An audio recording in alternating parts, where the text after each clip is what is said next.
ಜೀವನ ಅಂದರೆ ಅವ್ರದ್ದು ಇವ್ರದ್ದು ಇದೆಲ್ಲ ತಲೆ ಹಾಕೋಬಾರ್ದು.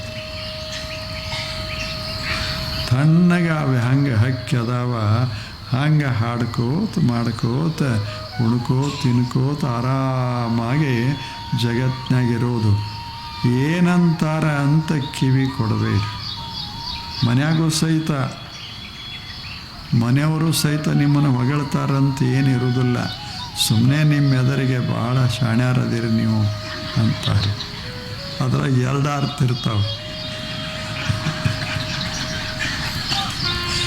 ಇವ ಏನು ತಿಳ್ಕೊತಾನೆ, ಏನು ನಮ್ಮವರು ನಾ ಭಾಳ ಶಾಣೆ ಆದೀನಿ ಅಂತ. ಎಷ್ಟು ಚೆನ್ನಾಗಿ ಅವರು ನನ್ನ ತಿಳ್ಕೊಂಡಾರ ಅಂತಾನೆ ಅವ್ರ ಮನೆಯವ್ರು ಅಂತಾರೆ. ಎಷ್ಟು ಬೇಜಾರ. ಇದು ಹಿಂಗೆ ಇರೋದು.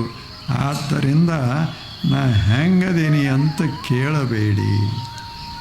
ಜಗತ್ತು ಏನಾದರೂ ಅಲ್ಲಿ, ಆದರೆ ನೀವು ಜಗತ್ತಿಗೆ ತಲೆ ಹಾಕೋದಕ್ಕಿಂತ ಕಿವಿ ಕೊಡೋದಕ್ಕಿಂತ ಆನಂದವಾಗಿ ಇರೋದನ್ನು ಕಲಿಯೋದು.